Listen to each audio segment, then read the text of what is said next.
I've been pumped for Doctor Strange in the Multiverse of Madness for 6 years, and the official trailer finally dropped right before the Super Bowl, along with a Super Bowl spot that dropped right out of the ceiling like Fitty, who was apparently hiding up there for 8 years with a giant bag of cookies. Who knew? That joke's only going to be good for the next 48 hours. But this week, we're going to dissect that trailer for Doctor Strange, which is going to be good until at least May the 6th. I'm Dan Umpton, and this is the Doomcast.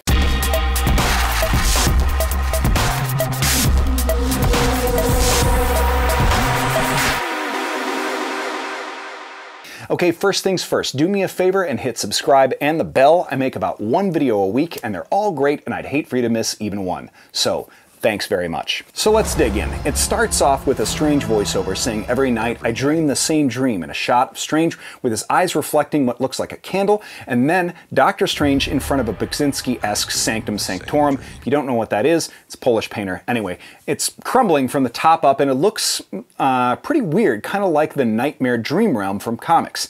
Then a shot of a weird endless staircase. Then a shattered teacup in front of what appears to be a wheelchair. Whose wheelchair, we can only guess. Actually, we can guess pretty well, because we'll get to that later. Kamar-Taj appears to be attacked by fire, and then a bound figure being sucked into a star portal I would guess has to be created by America Chavez, because star portals and punches are what she does. The girl's power in comics is to punch through the walls of reality. Then we get a shot of America Chavez being screamed at by a bound mummy-like figure. Who that is? I don't know. Mephisto? No. Unless. No.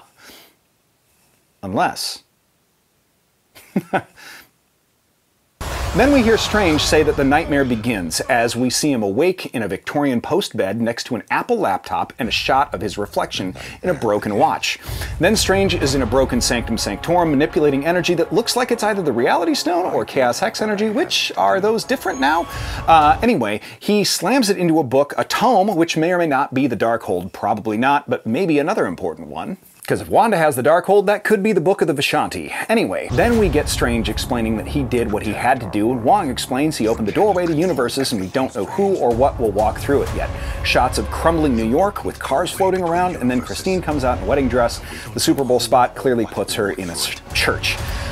Then we get Wanda meditating in a magic circle, and her and Strange walking through a grove of trees with white blossoms. Wanda explains Vision thought that the multiverse was dangerous. We get shots of Kamar-Taj and Rintrah, a Minotaur that we know is the Build-A-Figure from Doctor Strange Marvel Legends wave that's coming up here. Strange says that Vision was right, and then a smoke cloud engulfs all of Kamar-Taj. Next shot is a naval-style bulkhead that opens through a floating brick in the same pillars that we saw the prior figure who was bound, that mummy-like guy.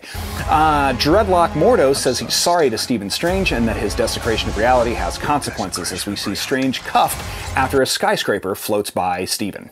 We see a number of robots that lead Doctor Strange through an Art Deco but futuristic-style room to a hall with several chairs. These robots, people have pointed out, are reminiscent of Ultron. We get an over-the-shoulder shot of a figure we assume is bald, and Patrick Stewart's voice says we should tell him the truth. Definitely Patrick Stewart's voice. Now, that's probably some version of the Illuminati, or at least I'd guess it may be. In Earth 616 Marvel, the Illuminati formed to hide the Infinity Stones and keep them separate. But this Illuminati, what they want, or what they're going to do, could be Illuminati. Also, it could be a Council of Stranges of some sort, or Patrick Stewart should be voicing or portraying an entirely different character. We don't know. This could absolutely be misdirection on Marvel's part, intentionally. Strange and America fall off of a cliff and turn into cubes, then a shot of conservatory. There's a harp and a piano, I don't know. Overlooking a singularity or storm on what is likely two different Doctor Stranges in that same room. Then Ponytail Doctor Strange say things just got out of hand, and a flaming Iron Man, who is no doubt entirely different in the movie, slams into Wanda. More Kamar-Taj explosions, America Chavez, and a guy with a glaive, and I don't know, that could be somebody important. Could be Jericho Drumm, considering Daniel Drumm was in the first film. I don't know. Then we got Shumagorath. Apparently Shumagorath is owned by the estate of Robert E. Howard, so it's not Shumagorath, but it totally is. It's throwing a bus, which Strange saws in half. Cut to Strange looking at a statue of himself that looks very regal. Wanda says, "You break the rule and become a hero. I do it and become the enemy." Well, sorry, Wanda. Your show kind of sucked, girl. Not your fault. but sort of is. Wanda is looking at herself in her WandaVision Modern Family set house. Wanda tells Strange it doesn't seem fair. Mordo is attacking Strange with a weapon, maybe the Wand of Watum. Strange defends himself with his cuffs, or is Mordo trying to break his cuffs? More explosions in Camertage. America is punching, then Wong goes full Wonder Woman with Shuma Gorath with a light lasso. We fall into Bloody Wanda's eye, and then we see Wong yelling for Strange as the same Strange that we saw mention that things are getting out of hand is attacked by black skeleton ghosts. I presume this isn't the same shackled Strange, but switching costumes is something that Marvel has done in trailers before, so especially No Way Home. The Target exclusive Marvel Legends Strange is called Defender Strange, the one with the ponytail that I mentioned, and in the Super Bowl spot we see what I think is a different Strange with no goatee and gray skin that looks like a zombie. I think that's one and the same, the guy that's getting attacked by the skeletons, and definitely is the same guy as the next shot, with this Strange seemingly fused with those self-same ghosts with multiple arms, reminiscent of both the classic Simone Bianchi Doctor Strange cover, or rather New Avengers, but it's also the multi-armed Doctor Strange seen in Infinity War, a little reminiscent of that. And then it cuts, says May 6th, so it comes out on Cinco de Mayo, which guarantees that I will see this tequila drunk and full of a lot of tacos. So, my theory? One from a guy who has actually spent his life reading comics, especially Doctor Strange, and not filthy casuals who have a professional YouTube channel for click-through rates exploitation. Well, I have two.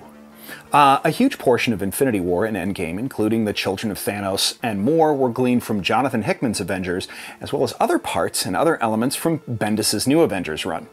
Now, while the Illuminati are a Bendis creation, I think they're mashing the two of these up. Hickman's Avengers centers around multiversal incursions. This is why I bring it up. Essentially, realities are colliding on the same plane of space, and only one reality can survive until only a few universes remain. Then it's the Beyonder and Secret Wars, which I do happen to think is coming. Based on the characters that you saw up in the sky, No Way Home, one of them looked like the Beyonder to start. Anyway, in these universes, there are several key factions.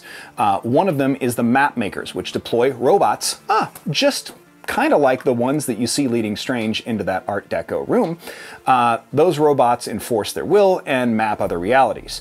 So, are these Illuminati, if they are indeed the Illuminati, working for or actually of the Map Makers? Lots of speculation that those are Ultrons. May not be the case. Reason being, Infinity Ultron had his day in What If, and I'm thinking they're probably not going to bring him back. Is it possible? I don't know. Another major faction is the Black Priests, and those are specifically led by Doctor Strange, who is convinced that destroying other realities to save some is necessary. They're hyper-powerful, and they lay waste to whole realities and anything else in it. Is it possible that what people are calling that zombie Doctor Strange isn't a zombie at all, but the first of a legion of multiversal Stranges that become the Black Priests? Second theory I have is that that character may just be a twisted Doctor Strange that they're going to end up calling Nightmare, which Nightmare is an established character in the comics, but it wouldn't be the first time that they've repurposed a character's name or concept to fit a movie story and changed the fundamentals of that character entirely. Of course, it could very well be the beginning of Marvel Zombies.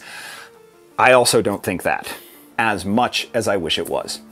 However, I am going to leave room for the possibility of this being more greatly tied to Marvel's What If than a lot of people are speculating.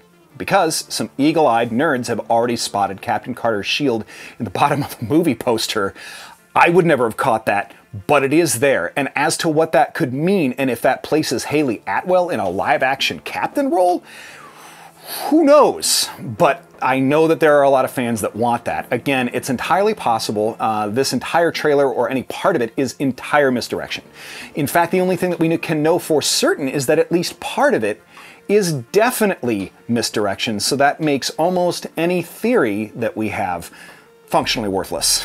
Which, whatever. These are still fun to speculate. I'm very excited for this movie. I hope you enjoyed this trailer reaction and review. Take care. We'll see you again next week.